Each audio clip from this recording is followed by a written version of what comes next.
두 번째 우선순위는 같이 읽어봅시다. 교회는 하나님의 말씀을 전하는 사역에 힘쓰는 삶을 살아야 합니다. 오늘 6장 4절에 다시 한번 읽어봅시다. 우리는 오로지 기도하는 일과 말씀 사역에 힘쓰리라 하니, 옛날 번역은 이렇게 되어 있었습니다. 한글 개혁판에는 우리는 기도하는 것과 말씀 전하는 것을 전무하리라. 근데 이 번역이 원어에 더 가깝습니다. 이 본문에 쓰인 단어가 이 전무가 훨씬 낫어요. 힘쓰는 거는 좀 약화시켜 놨잖아요. 일부러 약화시킨 것 같아요. 그러나 안타까운 것은 옛날 번역, 원래 그 본문의 원어는 전무하리라, 전념하리라 그런 뜻입니다. 우선순위에 있어서 성령의 감동 아래 사도들이 구제 업무보다 기도와 말씀 사역에 전무하겠다고 결단합니다. 본문의 순서를 살펴보면 기도한 일이 먼저 등장합니다. 오늘은 저는 먼저 하나님 말씀 사역에 더 깊이 숙고해 보고자 합니다. 그러면 여기서 우리는 본질적인 질문을 던지게, 도대체 사도들이 이러한 결단과 고백은 기도하는 것과 말씀 사역에 말씀하는 것 전말이라 라는 이 결단과 고백은 오늘날 우리에게 무엇을 가르쳐 줍니까? 그들이 눈앞에 급박하고 선한 구제와 자선 사업을 뒤로하고 하나님 말씀을 전하는 사역에 이토록 목숨을 걸었던 이유가 도대체 무엇입니까? 답부터 결론적으로 말씀드리면 한 문장으로 그것은요, 그들이 소유한 복음이 하나님의 말씀인 복음의 메시지의 절대적인 독특성과 권위 때문에, 그 권위에 대한 확신 때문에 이렇게 말할 수밖에 없었던 것입니다. 여러분, 다른 건요, 다른 사람이 알수, 그래서 7집사를 세우겠다고 말한 것입니다. 본문 4절에 보니까 사도들이 사용한 힘쓰리라 라는 말이 프로스카르테레오라는 단어입니다. 이는 어떤 일에 완전히 달라붙어 온 삶을 거기 메고 구속하고 묶어버린 그런 상태를 말합니다. 그래서 옛날 버전이 더 좋다는 것이에요. 한국 개혁판에 이 단어 영적인 무게를 뚜렷하게 살려서 뭐라, 전무하리라, 전념하리라 라고 번역했던 것입니다. 뭐예요? 기도하는 것과 말씀 전하는 일에 전무하리라. 오직 이 일에만 생명을 던지겠다는 그런 고백입니다. 오늘날 교회의 강단은 심리학적 위로, 세상의 저세술, 도덕적 타이름, 유행하는 경영학으로 도배되어 가고 있습니다. 많은 이들이 존 칼빈이나 마틴 노이 존스 목사가 고수했던 개혁파 정통 교리와 성경의 영감 교리를 시대착오적이고 교조적인 것으로 치부하고 있습니다. 노이 존스 목사가 인용한 당대의 한 유명한 지성인의 글은 오늘날 비극을 그대로 보여주는 듯합니다. 하나님이나 천국이나 지옥, 특히 형이상학에 대한 일련의 명제로서의 기독교는 더 이상 점점 더 의혹의 눈길을 받고 있습니다. 그러니까 사람들이 싫어한다는 거예요. 천국, 지옥, 그 영생, 생명, 이런 걸 싫어한다는 거예요. 권위주의적인 접근 방식은 점점 효력을 잃고 있습니다 라고 말하고 있습니다. 그게 참 싫어하죠. 그러나 노이 존스 목사는 세속화된 현대인들의 요구를 향해 단호하게 철퇴를 내리칩니다. 말씀을 전하는 설교 사역은 사람들의 귀를 즐겁게 하거나 마음에 위안을 주는 강론이 아닙니다. 그것은 하나님의 계시를 선포하는 엄숙한 자리입니다. 현대인들의 입맛에 맞추기 위해 어떤 식으로든 하나님 말씀을 바꾸거나 깎아낼 권리가 우리에게는 없습니다. 박애 활동을 계속하고 싶으시면 그렇게 하십시오. 그러나 우리는 더욱더 말씀을 설교할 것입니다 라고 단호하게 말합니다. 사도들의 그런 가르침을 그대로 따르고 있는 것이지 않습니까? 도대체 사도들에게 주어진 이토록 온 삶을 묻어 전무하고 전념해야 하는 말씀 사역이란 도대체 무엇입니까? 구제나 사람을 섬기는 위가 좋고 고상한 일보다 더 절대적인 우선순위를 교회가 두어야 할 그런 말씀의 본질, 이 무엇인지를 세 가지로 나누어 생각해 볼 거예요. 첫째, 같이 읽어볼까요? 첫째로, 하나님의 말씀은 인간의 고안물이 아닌 살아있는 하나님의 계시입니다. 그렇기 때문에 그렇다는 거예요. 여러분, 다른 건 다 사람들이 만들어내는 것들이죠. 그렇지 않아요? 그런데 하나님 말씀을 하나님이 주신 거잖아요. 하나님의 계시로. 성령의 감동한 사도 바울은 성경의 신적 기원에 대해서 분명히 선언합니다. 디모데후서 3장 10절 모든 성경은 하나님의 감동으로 된 것으로 교훈과 책망과 바르게 의로 교육에 유익하니 그렇습니다. 여기서 하나님의 감동이라는 것이 테오 푸니마토스라는 거예요. 하나님의 숨결이 불어넣어졌다라는 뜻입니다. 즉 성경은 인간이 시대적인 필요와 경험을 따라 편집해낸 윤리적이나 도덕적, 종교적인 상상력의 산물이 아닙니다. 천지를 창조하신 전능하신 하나님이 친히 숨결을 불어넣은 영감된 무효한 진리입니다.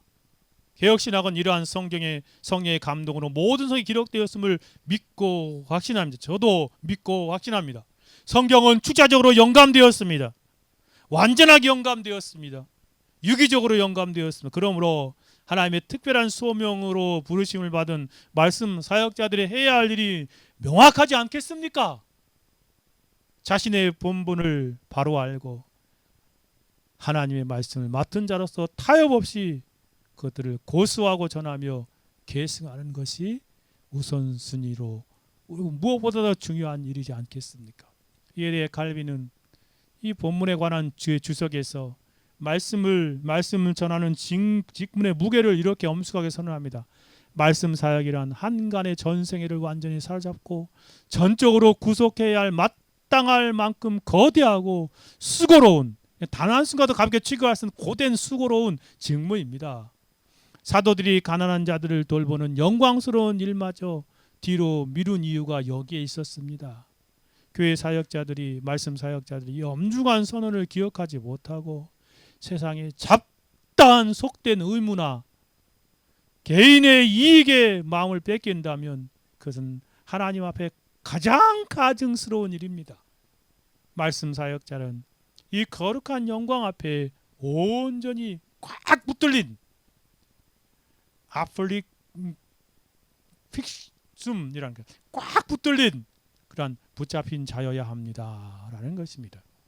오늘날 교회의 설교 강단이 하나님의 말씀 대신 세상의 심리학이나 경영학이나 윤리학이나 혹은 정치학을 전하는 것은 심각한 기근으로 굶주려 죽어가는 자식에게 생명의 쌀을 주지 않고 입맛 달콤하게 만드는 사탕 발림 같은 그런 인조 음식을 씹으라고 주어주는 잔인한 직무 위기와 같은 것입니다. 교회는 이 말씀을 인간의 입맛대로 가공하거나 시대의 흐름에 타협하여 전해서는 안 되며 하나님께 받은 숨결 그대로 선포하며 전해야 하는 것입니다. 또한 이 항목에서 두 번째 부분은 하나님의 말씀은 모호한 감정이 아니라 분명하게 규정되는 진리의 명제라는 사실입니다. 하나님께서 주신 계시이면서 분명한 진리의 명제라는 사실을 우리는 알아야 합니다. 현대인들이 기독교를 향해 가장 많이 요구하는 유혹은 신학이나 교리를 버리고 그저 모호한 예수님 정신, 그 사랑의 성향만 남기자라는 말입니다. 자유주의 신학자들이 하는 말이 다 그것이지 않습니까? 그러나 성경은 하나님 말씀을 결코 모호한 안개처럼 두지 않고 확고하고 명확한 이 도이자 진리라고 선포합니다. 사도 바울은 교회를 가리켜 뭐라고 말합니까? 디모데전서 3장 15절에 뭐라고 그러죠? 이 집은 살아계신 하나님의 교회요. 그 다음에요. 진리의 기둥과 터니라. 정말 분명하게 선포하고 있습니다. 그런 예수 그리스도 그 진리를 명확히 드러나지 복음의 핵심을. 복음 말씀은 막연한 주관적인 감정이나 심리적인 안정이 아니라 예수의 사랑, 예수의 정신 이런 정도가 아니라는 것이에요. 노이 존스는 이 명제적인 진리의 절대성을 이렇게 외칩니다. 복음은 성도들에게 단번에 주어진 하나님의 말씀입니다. 수백 년이 흘러도 그 사실은 바뀌지 않습니다. 복음은 유통기한이 없습니다. 변동사항도 없습니다. 영원에서 나온 말씀입니다. 우리의 임무는 하나님 말씀을 전하는 것이며 그 말씀은 모호한 예수의 정신이나 보편적인 성향이 아니라 분명히 규정될 수 있는 메시지입니다. 명제의 형태로 진술될 수 있는 메시지입니다. 이 명제들은 교회 전체의 뼈대이자 본질로서 이것이 없으면 교회는 어떤 짓을 해도 끝장날 수밖에 없을 것입니다. 교회는 다 무너질 수밖에 없다는 것입니다. 비유하자면 건물이 겉보기 아무리 화려하고 아름다워도 그 내부에 단단한 철골 뼈대가 없으면 지진이 올 때 단순간에 와르르 모래성처럼 무너져 버리는 것입니다. 성경의 교리적인 명제는 교회를 지탱하는 신앙의 철골 뼈대입니다. 초대교회 신앙의 선배들이 목숨을 걸고 지켰던 사도신경, 니케아 신경, 아타나스 신경, 칼게톤 신경을 그 칼바라트가 그렇게 가볍게 여기는 이 칼게톤 신경, 얼마나 안타까운지 제가 그거 깜짝 놀랐습니다. 그런 신경을 작성하여 진리의 내용을 명확히 규정했던 이유가 여기에 있는 것입니다. 아타나시우스는 진리를 타협하지 않기 위해 홀로 온 세상과 싸웠습니다. 교회는 회중의 비율을 맞추기 위해 복음의 명제에서 기적을 빼어버리거나 초대한 역사를 덜어내는 배교를 멈추고 역사적인 전통적인 복음 진리를 그대로 드러내야 하는 것입니다. 또 한 가지 생각해 볼 수 있는 것은 같이 한번 읽어봅시다. 하나님의 말씀은 인간을 본질적으로 거듭나게 하는 유일한 방편입니다. 유일한 은혜의 수단이 하나님 말씀이지 않아요? 여러분, 성령의 감동으로 사도 베드로는 죄로 죽은 인류가 사람이 거듭나 생명을 얻는 유일한 비결이 무엇이라고 선포합니까? 다음과 같이 선포하지 않습니까? 베드로전서 1장 23절 같이 읽어봅시다. 너희가 거듭난 것은 썩어질 씨로 된 것이 아니요 썩지 아니할 씨로 된 것이니 뭐라고 하면 같이 읽어봅시다. 살아있고 항상 있는 하나님의 말씀으로 되었느니라. 정말 그렇지 않습니까? 아무리 훌륭한 구제나 완벽한 사회복지 프로그램도 사람의 깨어진 죽은 영혼의 본질을 거듭나게 하거나 죄의 본성을 조금이라도 바꾸거나 인간의 그 죄를 향한 심판에서 건져낼 수 없습니다. 정말 그렇습니다.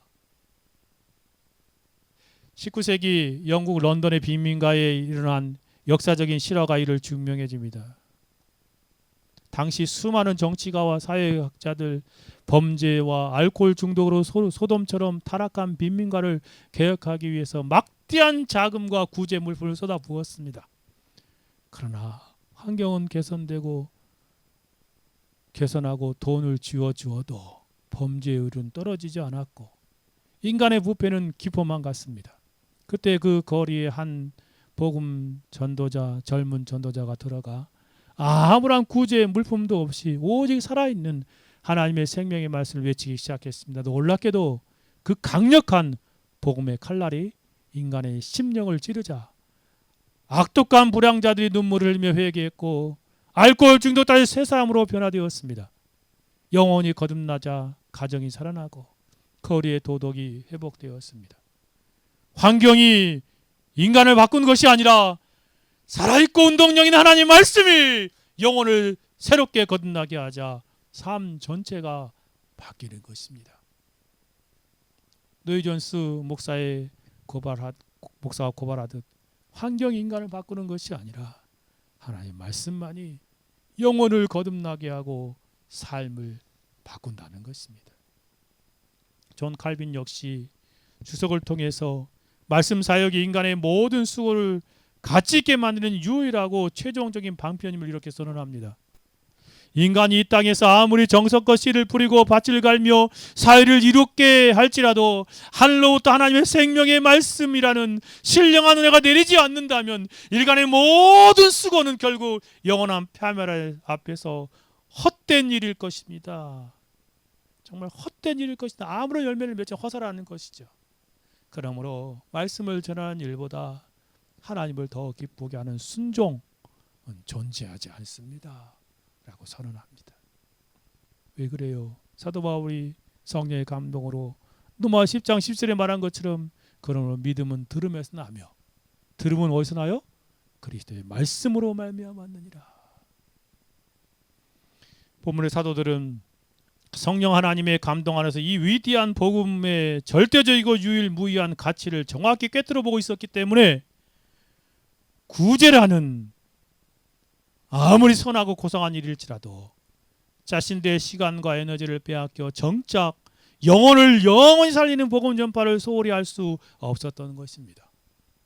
배고픈 자에게 육신의 떡을 나누어주는 것은 그 사람을 80년 혹은 100년 이 땅의 삶을 돕는 일에 불과하지만 하나님의 생명의 말씀을 전하는 것은 영원한 생명의 가치를 세상과 타협하지 않고 그들의 그 사람의 영혼을 지옥의 형벌에서 건져 천국으로 인도하는 일이 아니고 무엇입니까?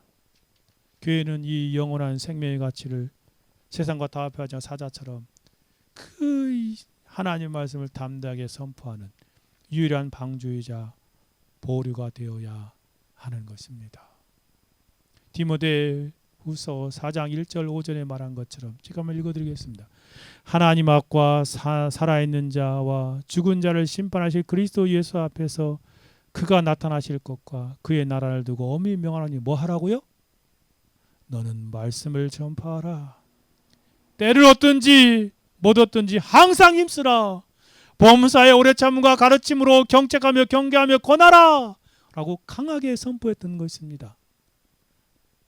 선배 바울 목사가 후배 디모데에게 예수님의 재림과 그 하나님 나라 앞에서 엄히 명하는데 넌 다른 거 하지 말고 말씀을 전파하라.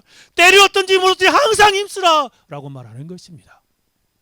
때가 이르니 사람이 바른 교훈을 받지 아니하며 귀가 가리어서 자기 사욕을 따를 스승을 많이 둔다. 또 그 귀를 진리에 돌이켜 허탄하게, 이 세상에 허탄하기가 얼마나 많습니까? 수많은 사람들이 허탄하게 따라갑니다. 그러나 너는 모든 일에 신중하여 고난을 받으며 전도자의 일에 일을 하며 내 직무를 다하라. 그게 뭘까요? 하나님의 말씀을 전하는 것입니다. 교회가 해야 할 일이 무엇입니까? 하나님의 말씀을 전하는 것입니다. 참고로 여기 실현하는데 이 부분 넘어갈 것입니다. 핵심만 말씀드리고요. 교회가 고수해야 하는 영혼을 구원하는 복음의 핵심 말씀이 도대체 무엇입니까? 기독교가 전의 핵심 메시지는 뭐예요? 너전스가 이 6장 강론에서 한 부분을 다루면서 네 가지 논지로 말하더라고요. 배타적이고 유일무이한 복음이다. 첫째, 그건 뭐예요? 인간의 공통된 본질적인 절망의 상태인데 하나님에서 모든 사람이 죄인이다라는 그런 메시지입니다. 두 번째는요, 인간의 구원의 방편은 다 실패했다. 인간으로는 절망이다. 이 기독교의 메시지죠. 세 번째는 뭐예요? 오직 예수 그리스도 그분만이 유일한 구원자다라는 그런 메시지고요. 네 번째는 뭐예요? 우리를 구원한 유일한 길이 예수 그리스도의 십자가에서 완성한 대속이고 부활이다. 십자가와 부활을 전하라 라는 것이 바로 가르침입니다. 교회가 할 일이 그것이지 않습니까? 교회는 이 말씀의 절대적인 권위와 그 능력을 알기에 오직 예수 그리스도의 십자가와 부활을 전하는, 그래서 영혼을 구원하는 일을 감당하는 사명을 이 땅에서 받았기에 그 사명을 온전히 감당해야 하는 것입니다.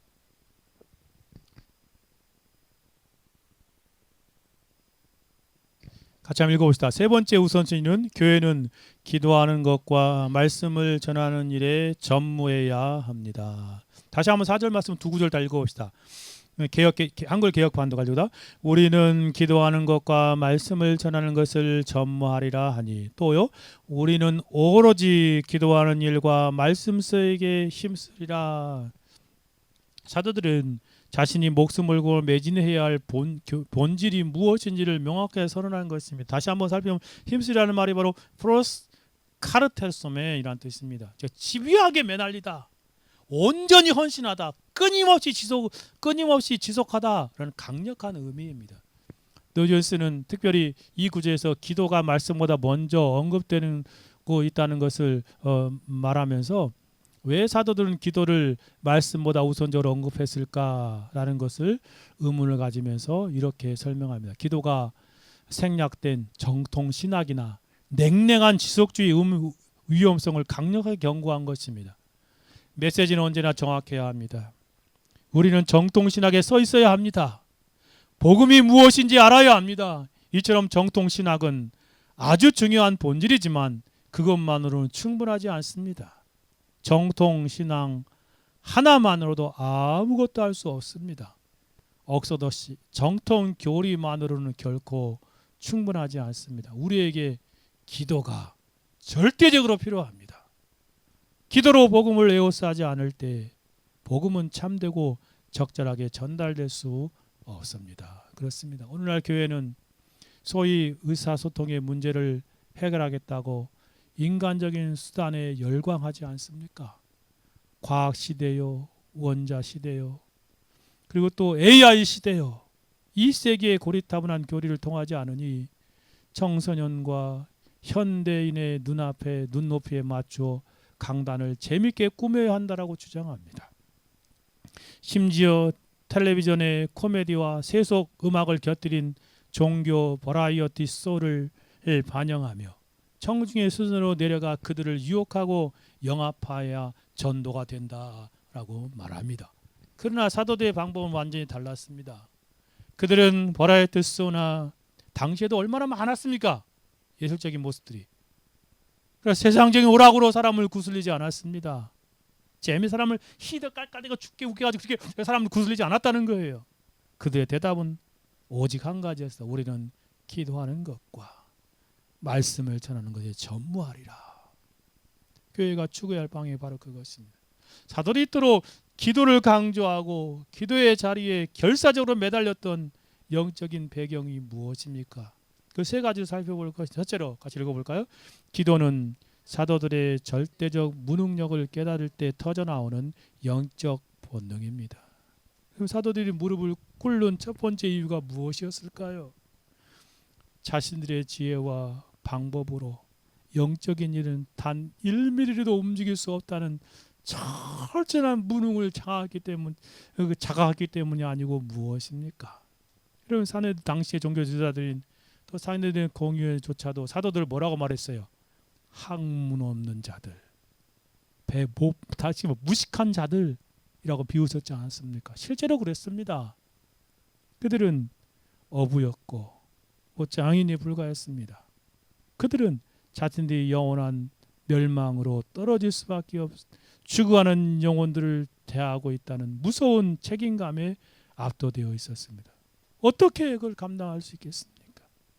당시의 위대한 그러한 천재 중에 한 사람이라고 말할 수 있는 사도 바울조차도 그가 말씀을 전하려고 강단에 설 때 그의 최고의 자신감으로 뛰어들지 않고 두려워 떨었다고 말하지 않습니까? 고린도전서 2장 3절에 내가 너희 가운데 거할 때 약하고 두려워하며 심히 떨었노라. 하나님의 은혜와 능력을 충분하게 부여받은 사도 바울이 왜 떨었습니까? 영혼의 생사를 다루는 이 엄숙한 자리에 인간의 재간과 수단은 아무런 쓸모가 없었음을 알았기 때문에 그렇습니다. 절대적인 무능력을 깨닫는 것. 저도 늘 직면하는 부분이 정말 교회를 세워가면서 철저히 무능력하다는 것을 몸소 말할 수밖에 없습니다. 이에 칼빈은 주석에서 사도들이 기도를 첫 자리에 둔 이유를 이렇게 설명합니다. 사도들이 기도를 말씀 사역과 함께 결사적으로 붙들었던 이유를 보십시오.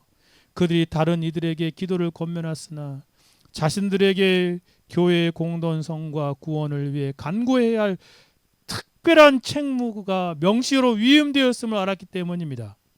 기도의 지휘관, 앞장서 깃발을 흔드는 지휘관이 되지 않는다면, 그리고 되지 않는 사역자는 영적인 전쟁에서 아무것도 전할 수 없습니다. 그렇습니다. 기도는 사도들이 자신의 철저한 무능을 고백하고 오직 살아계신 하나님의 성령만을 전적으로 의지한다는 가장 강력한 믿음의 표현이었습니다. 인간적인 수단과 학식을 의지하는 자는 기도를 생략하지만 자신의 무능력함을 아는 자는 무릎으로 강단을 에워싸게 되는 것입니다. 또 한 가지, 둘째로 기도는 공중 권세 잡은 마귀의 세력을 파는 신적인 무기이기 때문에 그렇습니다. 사도들이 기도를 쉬지 않던 또 다른 이유는 복음 전파의 현장이 인간을 상대하는 자리가 아니기 때문에 그렇습니다. 그 배후의 도살인 거대한 마귀의 군대와 싸우는 격렬한 영적인 격정지임을 알았기 때문에 기도할 수밖에 없었던 것입니다. 성경은 그러한 영적인 형식을 정직하게 선포하지 않습니까? 우리의 씨름은 에베소 6장 12절 우리의 씨름은 혈과 육에 대한 육을 상대하는 것이 아니요 통치자들과 권세들과 이 어둠의 세상 주관자들과 하늘에 있는 악의 영들을 상대함이라. 사단은 세상 사람들의 마음을 혼미케 하여 그 영광스러운 복음의 광채가 그들에게 비추지 못하게 막고 있습니다. 고린도서 4장 4절의 말씀입니다.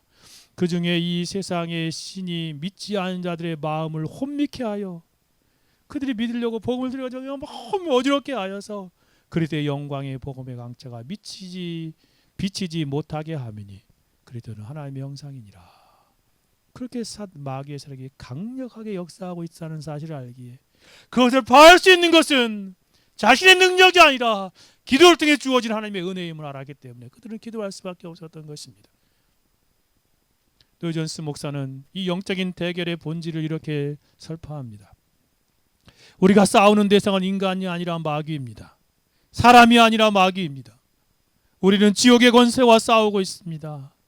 마귀와 싸울 때는 지적인 영역의 똑똑함이든 감정이나 의지의 영역의 똑똑함이든 인간의 똑똑함은 전혀 쓸모가 없습니다. 그러므로 메시지를 수정하고 철학적으로 설명하는 방법으로 단 하나의 영혼도 구원할 수 없습니다. 또 다른 극단으로 치우쳐서 재즈 밴드를 불러오고 새로운 방송 프로그램에 온갖 광대짓을 끌어들이는 방법도 인간의 영혼을 구원할 수 없습니다.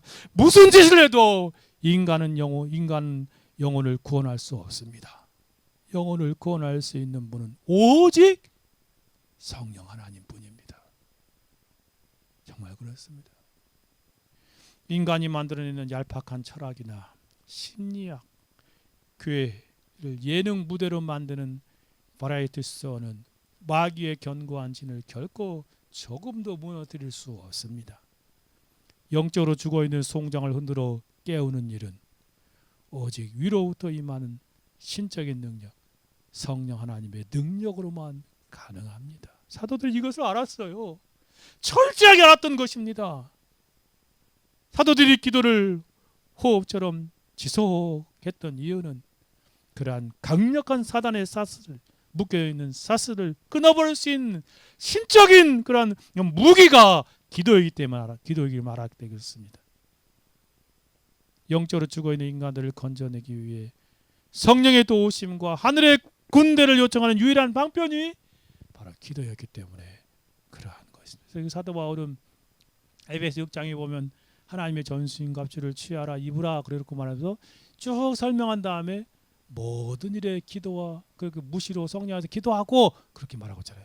모든 기도를 하나님 기도할 것을 가르치고 있지 않습니까? 세 번째로 기도는 말씀 선포에 성령의 권능을 입히고 중생을 일으키는 유일한 수단이기 때문에 그렇습니다. 여러분, 인간에게 참으로 필요한 도구는 도덕적인 개선이나 일시적인 위로가 아닙니다. 영원히 통째로 다시 태어나는 중생 거듭남입니다. 예수 말씀하지 않습니까? 진실로 내게 이르노니 사람이 거듭나지 아니하면 하나님 나라를 볼 수 없느니라. 진실로 내게 이르노니 사람이 물과 성령으로 하지 아니하면 하나님 나라에 들어갈 수 없느니라. 중생 거듭남은 오직 물과 성령 하나님만이 행할 수 있는 새 창조의 기적입니다. 그렇지 않습니까? 설교가 지적 유의나 만담으로 끝나지 않고 죄인의 양심을 찔러 쪼개며 통에 자복하게 만든 영적인 폭탄이 되기 위해서는 반드시 기도를 통해서 위로부터 임하는 성령의 기름 부음이 있어야 하는 것입니다. 성령의 감동 안에서 사도 바울은 자신의 전도를 이렇게 고백하지 않습니까? 고린도전서 2장 4절 5절 내 말과 내 전도함이 설득력 있는 지혜의 말로 하지 아니하고 다만 성령의 나타남과 능력으로 하여 너희 믿음이 사람의 지혜에 있지 아니하고 다만 하나님의 능력에 있게 하려 함이라. 칼빈은 기도로 성령의 복을 구하지 않는 설교 사역이 얼마나 처참한 허사로 끝나는지를 그의 주석을 통하여 엄중하게 경고합니다.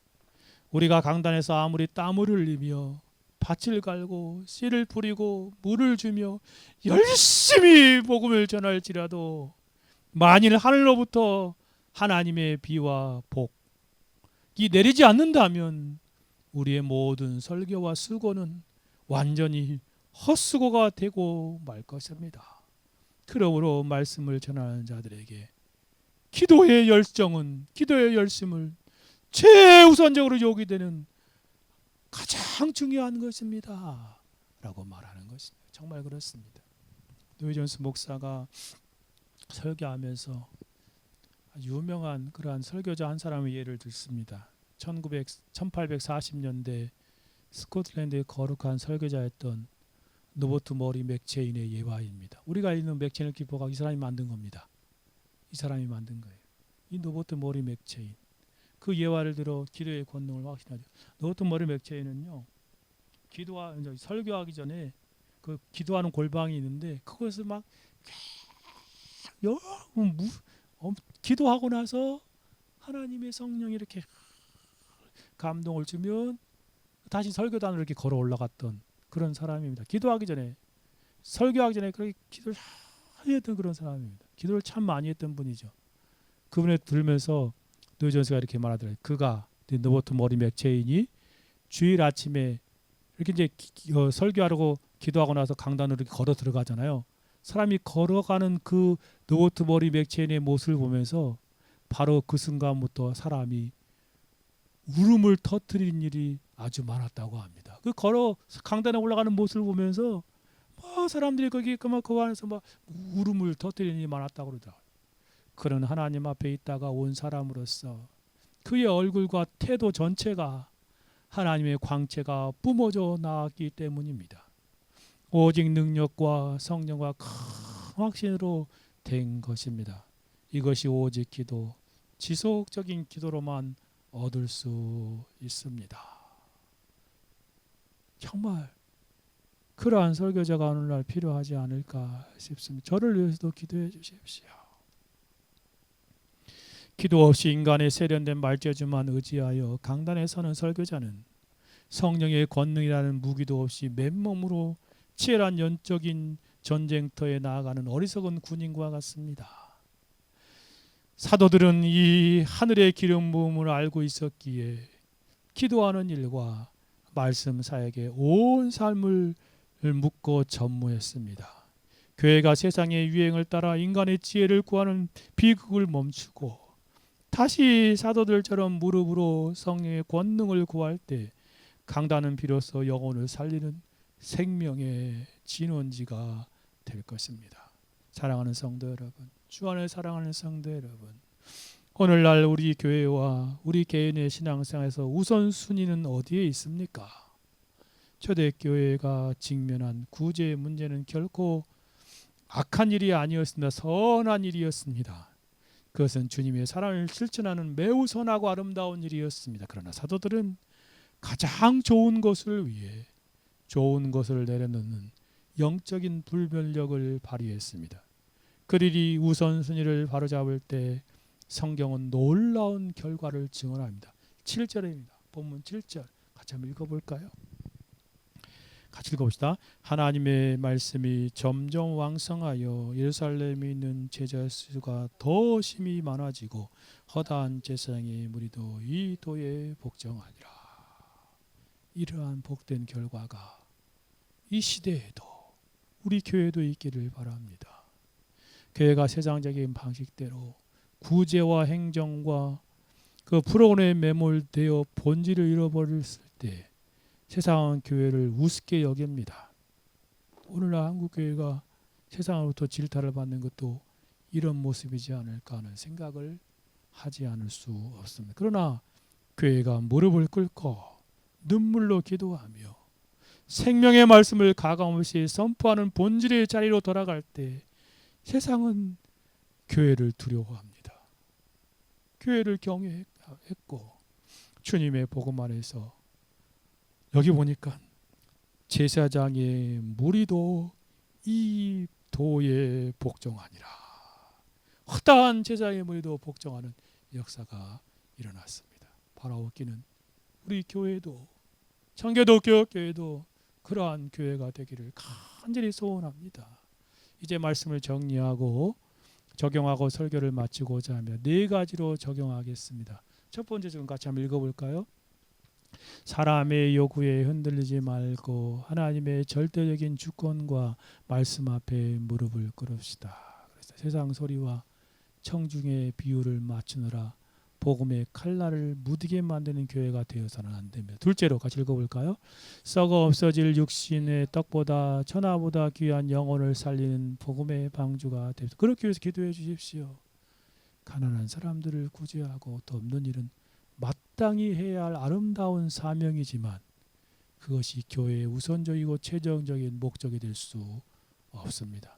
셋째로 같이 읽어볼까요? 주관적인 감정이나 세상의 유행을 버리고 개혁파 정통 교리와 신앙 고백의 진리의 뼈대를 단단히 붙들고 세웁시다. 그렇습니다. 교회가 해야 할 일이 바로 그것입니다. 시대가 변하고 과학이 발전했다고 해서 AI 시대가 됐다고 해서 영원한 진리가 타협되거나 바뀔 수 없습니다.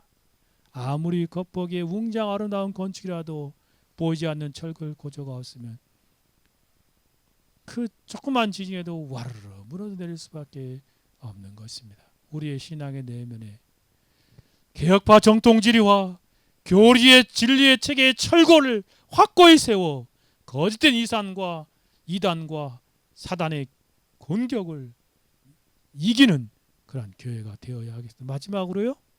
인간의 말재주와 프로그램 의존성을 내려놓고 기도로 성령의 불길을 구합시다. 그렇습니다.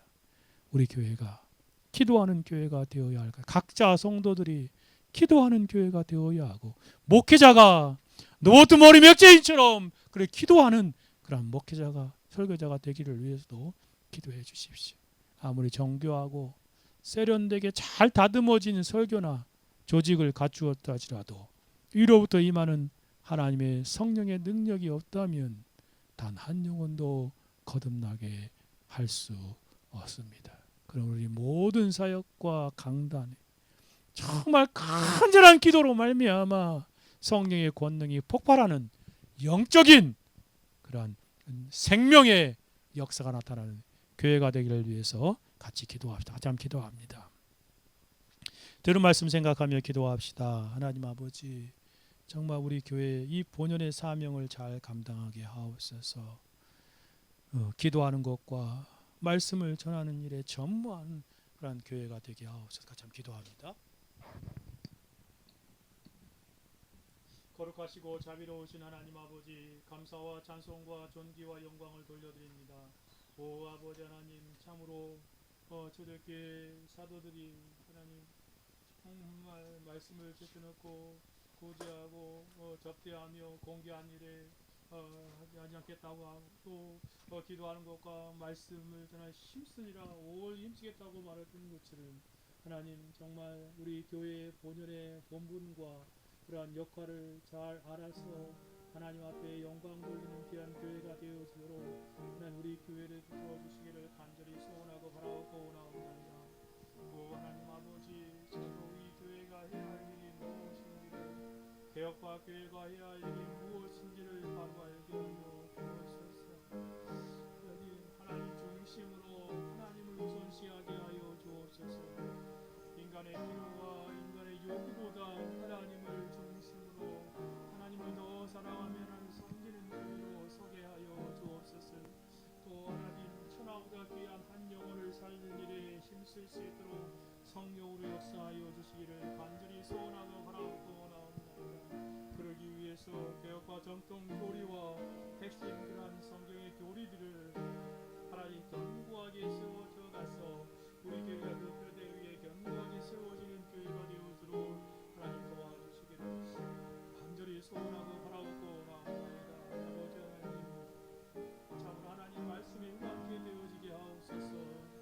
하나님의 말씀이 점점 흥황하여 제자의 수가 더 심히 많아졌던 것처럼 하나님 그러한 은혜의 역사가 우리 교회에도 있어지도록 도우심의 역사하여 주옵소서.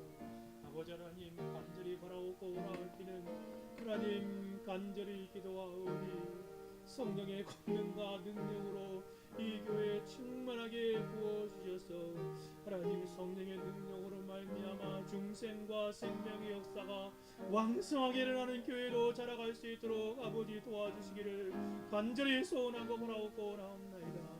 오 아버지 하나님 역사하여 주옵소서.